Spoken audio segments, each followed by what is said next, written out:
종종 어떤 사건이 전 국민적으로 회자되는 일이 있습니다. 그리고 그에 연루된 사람에 대해서 우리는 많은 이야기를 하게 되는데요. 꽤 오래 시간 전에 있었던 조두순 사건이나 그리고 코로나 이전에 있었던 버닝썬 게이트 같이 전 국민적으로 충격과 도대체 왜 이런 일이 우리에게 발생했을까라고 하는 그런 좀 안타까움이 일어날 때마다 그렇게 많이 회자되는 것 같습니다. 더 나아가 사건의 주동자들이 큰 범죄자로 인정받고 그들이 재판을 통해서 최고 법정형인 사형을 구형받을 때 우리는 기뻐합니다. 왜냐하면 쉽게 용서가 되지 않기 때문이죠.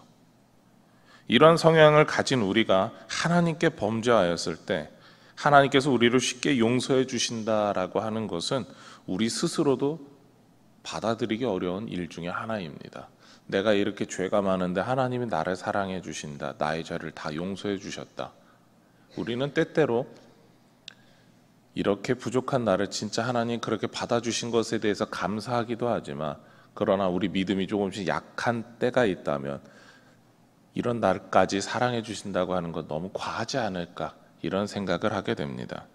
오늘 시편은 그러한 우리의 마음과 생각이 반영되어 있습니다. 오늘 시편의 시인은 포로에서 돌아오게 됨을 고백합니다. 현재 이스라엘 땅으로 돌아온 모든 것이 하나님의 용서로 된 것임을 말하죠. 지금 현재의 모습입니다. 2절 말씀인데요. 주의 백성의 죄악을 사하시고 그들의 모든 죄를 덮으셨나이다. 하나님께서 이미 모든 죄를 덮으셨다 이것에 대한 고백입니다. 그럼에도 시인은 다시 하나님께 간구하죠. 죄를 덮어주신 하나님께 다시 한번 간청하는 내용이 있습니다. 그것은 죄를 덮어주셨지만 여전히 남아있는 자신들의 죄에 대한 그 처분, 그리고 여전히 자신들의 마음속에서 자신들을 찌르고 있는 이 죄에 대해서 어떻게 해야 할까라고 하는 두려움이 남아있었기 때문이죠. 3절과 4절 말씀인데요. 우리 같이 읽겠습니다. 시작. 주의 모든 분노를 거두시며 주의 진노를 돌이키셨나이다. 우리 구원의 하나님이여 우리를 돌이키시고 우리에게 향하신 주의 분노를 거두소서. 아멘.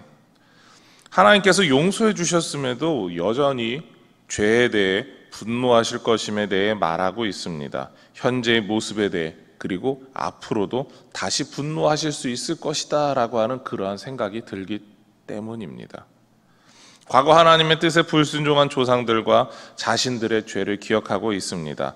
하나님을 떠나 우상 숭배한 악한 죄가 분명하기 때문이죠. 오늘 시편에서 죄에 대한 분노를 원하지 않습니다. 하나님이 자신들을 심판하는 것을 원하지 않습니다. 왜냐하면 신이 꿈꾸는 미래가 있기 때문입니다. 신이 꿈꾸고 있는 미래는 하나님과의 관계가 변하여서 하나님과 동행하는 그런 미래를 꿈꾸고 있습니다. 순간적으로 동행하는 것이 아니라 영원히 동행하는 하나님이 자신들의 삶을 통해서 나타나기를 바라고 있는 것이죠. 그렇기에 5절과 6절에서는 이렇게 말하고 있죠. 주께서 우리에게 영원히 대대에 진노하시겠나이까?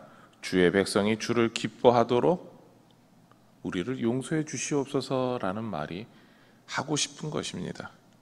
하나님의 진노가 영원히 계속되기를 바라지 않는 것이죠. 오히려 바라야 하는 것이 있다면 하나님 앞에서 하나님의 백성인 우리가 기뻐하며 살 수 있기를 우리는 간절히 바라고 있습니다라고 하는 것이 오늘 이 시에서 나타나고 있는 정말 간절히 바라는 것입니다. 우리는 하나님의 진노가 우리 자신에게 임하거나 다른 사람에게 임하였을 때 그것이 영원한 것을 바라지 않습니다. 진노는 속히 그치고 하나님과 함께하는 하나님의 평화가 그리고 하나님께서 우리에게 주시는 그 놀라신 은혜의 역사가 넘치기를 바라죠.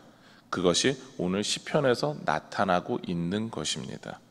하나님께서 분명히 평화 주심에 대한 확신이 있었습니다. 은혜 주심에 대한 확신이 있습니다. 그러나 문제가 있죠.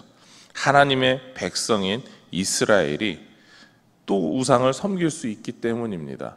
과거 그 죄 때문에 심판받았음에도 불구하고 여전히 세상을 바라보고 세상 사람들이 누리고 있는 그런 모든 것을 우리는 또다시 한 번 더 누리면 안 될까라고 하고 있는 것이죠. 이렇게 마음이 흔들리고 하나님을 온전히 섬기지 못할 때 그런 모습으로서 바랄 수 있는 것이 무엇이겠습니까? 우상 숭배의 어리석은 길에서 떠나야 합니다. 그래서 8절에서 이렇게 말하죠. 우리 8절 말씀을 같이 읽겠습니다. 시작. 내가 하나님 여호와께서 하실 말씀을 들으리니 그들은 다시 어리석은 대로 돌아가지 말지로다. 아멘. 이것은 시인이 간절히 바라는 것이기도 하지만 하나님께서 이렇게 선포해 주시기를 원하는 겁니다. 하나님이 이렇게 행하시기를 원하는 겁니다. 우리가 우상 숭배의 길로 다시 돌아가지 않기를 간절히 소망하고 바랍니다 라는 것이죠. 하나님의 백성이 어리석은 죄악의 길로 다시 돌아가지 않는 것, 그것이 하나님의 뜻이기를 바라고 그것이 자신들의 삶이기를 바란다라는 것입니다. 하나님의 뜻에 순종하며 살아가기를 바라는 것, 이것이 오늘 이 85편 시인의 마음입니다.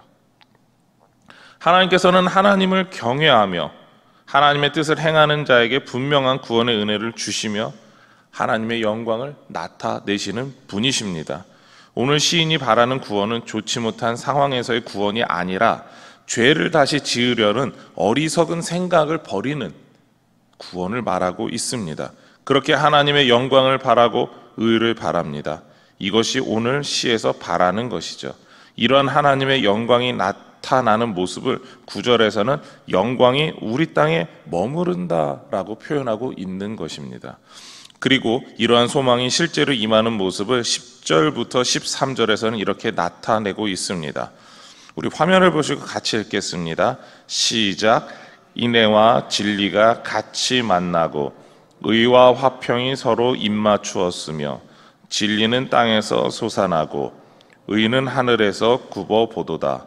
여호와께서 좋은 것을 주시리니 우리 땅이 그 산물을 내리로다.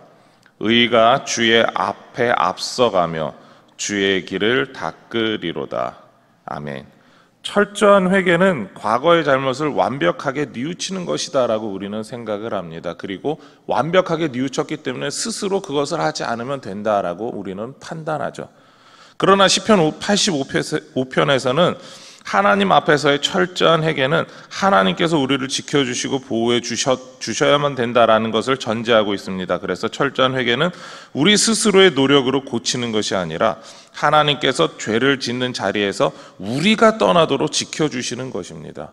하나님께서 지켜주시는 것이다 라는 이야기를 하고 있는 겁니다. 우리 스스로의 노력이 아니라 하나님께서 지켜주시고 보호해 주실 때 그것이 가능하다라는 것이죠. 그리고 전체적으로 우리와 동일한 생각을 갖고 있는 이 사람이 바라는 것이 있다면 내가 할 수 없습니다. 그러나 하나님께서는 할 수 있습니다. 나를 죄악으로부터 떠나게 하여 주시옵소서라는 겁니다. 오직 하나님께서 그것이 가능함을 믿고 고백하는 겁니다. 그렇게 하나님이 이끌어 주시고 보호하고 우리와 함께 하실 때 우리는 그것에 순종하기만 하면 된다라는 것이죠. 오늘 이 새벽에 이러한 철저한 회개를 경험하며 의로운 하나님의 백성으로 살아가기를 소망하며 축원합니다. 우리 화면을 보시고 기도의 제목을 같이 읽도록 하시겠습니다. 하나님만이 우리를 용서하고 의롭게 하심을 믿습니다. 하나님의 의를 바라며 행하며 살게 하소서. 아멘. 기도하시겠습니다. 하나님, 주님께서 우리를 사랑하여 주셔서 우리의 삶을 용서하여 주시고 우리를 죄 가운데 구원해 주심을 믿습니다.